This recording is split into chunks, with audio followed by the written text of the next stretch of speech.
Hello, and welcome to Drunk Matt Movie Reviews. Matt. And today we're drinking Boggle because there are birds on the bottle. Alright, and today I'm going to be talking about Silence, Martin Scorsese's latest masterpiece, sort of. Now I'm going to say right off the bat, I do love Martin Scorsese. He's a fantastic director, and I love most of his works, but he has a tendency to make these things that he thinks are cinematically incredible and just go on and on and on and on forever that really don't need to. And this movie was no exception. You see, I think at its current runtime of 2 hours and 41 minutes, you could have chopped out at least 20, 30 minutes of this movie and still gotten the same effects and still had the exact same movie. And it kind of had, not to spoil anything, but it kind of had a Return of the King feel at the ending where it just kind of kept going on and on and on. And like, Frodo, really, do you have to go off and live with elves? I think he goes to go live with. I don't know. It's been a while since I've seen that movie. Where this one had 400 different endings where it ended once and I was satisfied and I was like, that's a good ending. And then just kind of kept going for another 10 minutes. All right. So it's a story about, you got Andrew Garfield, Spider-Man, who's now in 99 Homes and a bunch of other things. I just saw him in Hacksaw Ridge. He was actually really good in that. And he got a Golden Globe nomination for that. That's not nothing. That's not nothing. And Kylo Ren himself, not Adam Driver. No, Adam Driver. That's right. Adam Driver. And there are these two Portuguese Jesuit priests. I don't really know what a Jesuit is, but I think they're Catholics. I don't know. They have Jesus on the little cross thing. I was never very Christian as a Jew, let me tell you. And they're trying to go from Portugal all the way over to Japan to go rescue Liam Neeson, who's apparently denounced the faith, which is the worst thing ever. You have to go rescue someone who's denounced the faith. You can't just kind of like excommunicate them like the Pope does with Madonna every time she does some weird video. And so they go off on this adventure to go to behind enemy lines. And the entire movie kind of had this whole Saving Private Ryan, Apocalypse Now type feel where you're like in enemy waters and like anyone could be killing you, anyone could be betraying you, who's good, who's bad. And like that was very interesting at first. I don't think they did enough to play on that. There was one character whose name eludes me, so I'm going to cheat. Kichiro.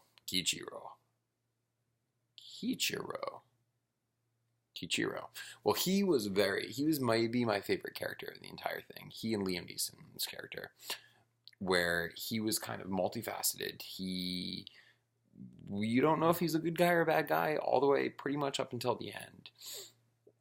And so he was really the only point of conflict for a lot of things. So they're going off to go rescue him, and they run into this villainous Inquisitor, I think his name is. We're going to check again. Yes, the Inquisitor. And the Inquisitor is maybe my favorite villain of this year. Like, he and Aaron Taylor-Johnson, who was incredible in Nocturnal Animals, are probably my favorite villains. So he is this Buddhist who might be the least Buddhist I've ever heard, because he just loves torturing people and being violent and doing all these not Buddhist things.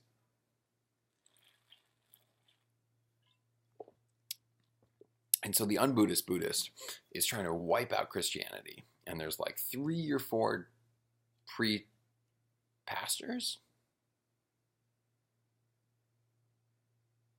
priests, father, whatever a father is, left in Japan. And so he's got to kill Adam Driver and he's got to kill Andrew Garfield. But Liam Neeson is supposedly all cool because he's gotten rid of the faith. And so he can live now happy. And he's got a wife, supposedly. And so now we start getting into the shitty things. This is Martin Scorsese. So you got a lot of Martin Scorsese isms in the movie where you have, there were no actual, I was waiting for the long tracking shots like in Goodfellas and Wolf of Wall Street. But there were tons of voiceovers, which got really old really fast. And it just kind of explained the plot. And at one point, I guess, spoiler alert, cover your ears, Jesus comes out and talks which was weird. All right, we're good. So I didn't like that. And the editing. There was some weird editing where it was weird jump shots, and you were talking to one person that kind of cut halfway over to I don't know. It was not his finest edited film, which is weird because the film was supposed to come out last year. So he was supposed to release it for last year's Oscars and then didn't, and then took an entire year to cut it and edit it. And apparently one cut of it was over 4 hours. I don't know if I believe that.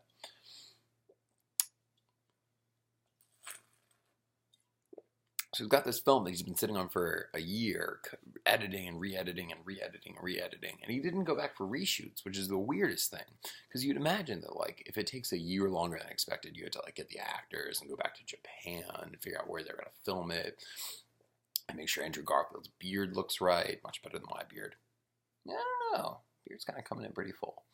And so I would imagine that would be what would take a year. But I think he's just really going for the Oscar push, so he really wants to release it in December. So he probably finished it in maybe like May, which is even weirder because he didn't release it until he only showed the Pulpit in early December, and then it opened in LA and New York, qualified for the Oscars in like the very, very, very end of December. I don't really know what Marty's doing. He's just kind of living his life, being like a 90-year-old man, old Jewish guy, making movies about Christians. You know, just living the life, living the dream. So back to silence. The other bad thing about the movie was the silence. I can't think of any music in the movie. I think there were like weird music things every once in a while, but it really didn't have any bearing on the movie. And they did the other thing that's becoming really cliche in movies now, where in a scene that would be very loud and kind of like I just saw it in Jackie too, where a character is about to scream, and instead of screaming, it's just completely silent. And it was cool at first, but now it's just becoming way overdone. Like every single movie has it at some point, and this movie did it a lot. And the other thing I hate is people.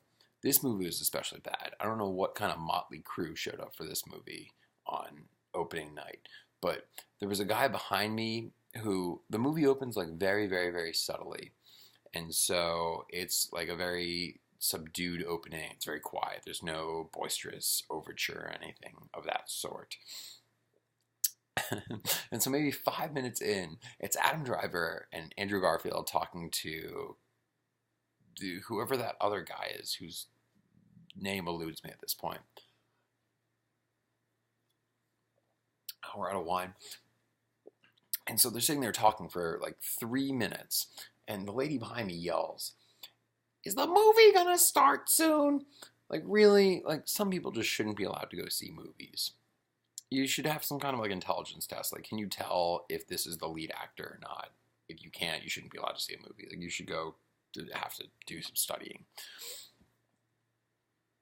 What was I talking about? Oh, problems with the movie. It was really, really, really quiet for a lot of the movie. There was just kind of lack of sound engineering, lack of various sounds, which worked at some points because there are multiple violent deaths.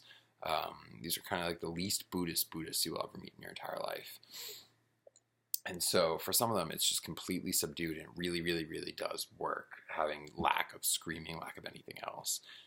For other ones, it doesn't as much. And there's cool like ocean sounds and cool fire crackling, but there's really no music. Definitely not going to get that Oscar. Sorry, Marty.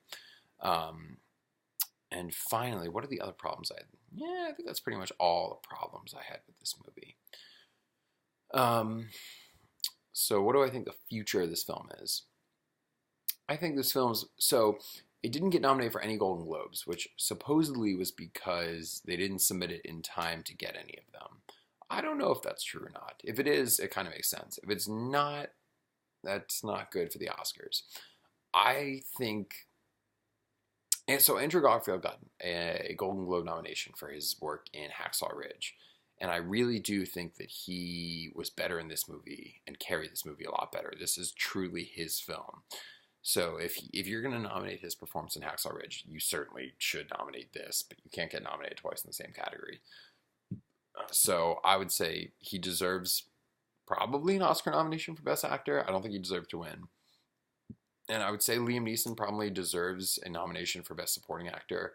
I'm not going to spoil anything about the movie, but he is incredible in the scenes that he is in. It's a very short performance, but he is quite impactful. He ended up being one of my probably 2 or 3 favorite characters of this movie, and he really made the ending have gravitas and weight.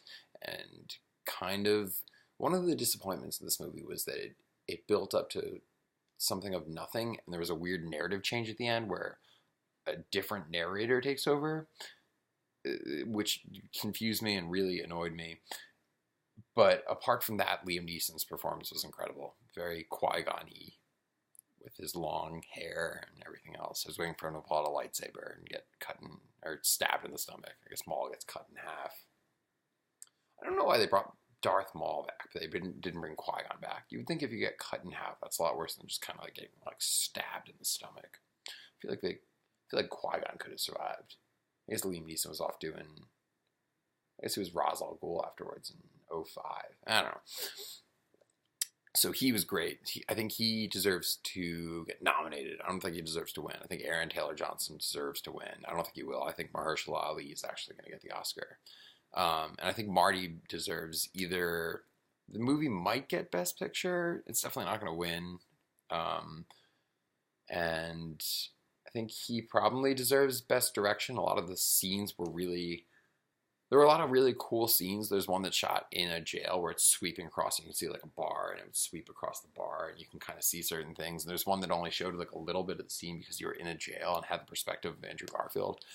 And so like some of those were very cool and very original. But apart from that, I don't know of it getting too many other Oscars. Sorry, Marty. Better luck with your weird H.H. Holmes murder house thing with Leo that you're making next. I think that would be pretty dope. Get back with a bromance with Leo. Try and make as many movies as you can before Leo freaks out about global warming or you die. I don't know, one of those two. I think in the end, I would rate this movie out of 7.5 stars, I would give it like a 5.9. All right.